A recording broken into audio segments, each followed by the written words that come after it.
ನಮಸ್ಕಾರ ಗೆಳೆಯರೆ, ಎಲ್ಲರಿಗೂ ಅನ್ವೇಷಣ ಯೂಟ್ಯೂಬ್ ಚಾನಲ್ಗೆ ಸ್ವಾಗತ.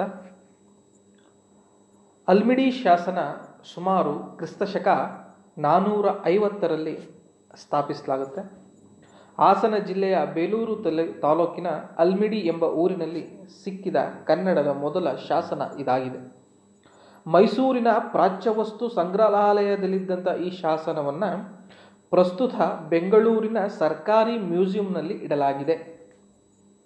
ಇದನ್ನು ಭಾಷಾ ಪಂಡಿತರಾದಂತಹ BL Rice, S Narasimhachar, DL Narasimhachar ಮೊದಲಾದವರು ಇಲ್ಲಿರುವ ಭಾಷೆಯನ್ನು ಪೂರ್ವ ಹಳಗನ್ನಡ ಎಂದು ಗುರುತಿಸಿದ್ದಾರೆ. ಇದು ಕವಿರಾಜ ಮಾರ್ಗಕ್ಕಿಂತ ಹಿಂದಿನ ಕಾಲದ ಕನ್ನಡ.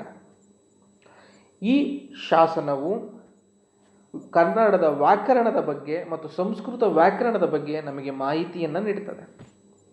ದ್ವಿತೀಯ ವಿಭಕ್ತಿ ಅನ್ಗೆ ಬದಲಾಗಿ ಆನ್ ಎಂಬ ದೀರ್ಘವಿದೆ. ಅಲ್ಲದೆ ಹರಿಸಮಾಸವನ್ನು ನೋಡಬಹುದು, ಕರ್ಮಣಿ ಪ್ರಯೋಗವನ್ನು ನೋಡಬಹುದು. ಅಲ್ಲದೆ ಕನ್ನಡದ ಮೇಲೆ ಸಂಸ್ಕೃತದ ಪ್ರಭಾವ ಎಷ್ಟಿತ್ತು ಎಂಬುದನ್ನು ಈ ಶಾಸನದಿಂದ ನಮಗೆ ತಿಳಿದು ಬರ್ತದೆ. ಈ ಶಾಸನವನ್ನು ಕೆತ್ತಿಸಿದವನು ಕದಂಬರ ರಾಜ ಕಾಕುತ್ಸ್ಥವರ್ಮ. ಕಾಕುತ್ಸ್ಥವರ್ಮ ಆಳ್ವಿಕೆ ಮಾಡುತ್ತಿದ್ದಂತಹ ಸಂದರ್ಭದಲ್ಲಿ ನಾರಿದವಿಲೆ ಎಂಬ ನಾಡನ್ನು ಮೃಗೇಶ ಮತ್ತು ನಾಗೇಂದ್ರ ಎಂಬುವರು ಆಳ್ವಿಕೆ ಮಾಡ್ತಾ ಇರ್ತಾರೆ. ಆ ಸಂದರ್ಭದಲ್ಲಿ ಕೈಕೆಯ ಮತ್ತು ಪಲ್ಲವರ ಮೇಲೆ ದಂಡಯಾತ್ರೆಯನ್ನು ಮಾಡಿ ವಿಜಯ ಅರಸ ಎಂಬುವನು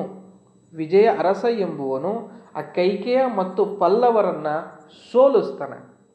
ಇದರ ಸವಿಯ ನೆನಪಿಗಾಗಿ ಆ ವಿಜಯ ಅರಸನಿಗೆ ಪಲ್ಲಡಿ ಮತ್ತು ಮಳವಳ್ಳಿ ಎಂಬ ಗ್ರಾಮಗಳನ್ನು ಬಾಳ್ಗಚ್ಚಾಗಿ ಕೊಟ್ಟ ವಿಷಯವನ್ನು ಈ ಶಾಸನಗಳಲ್ಲಿ ಹೇಳಲಾಗಿದೆ.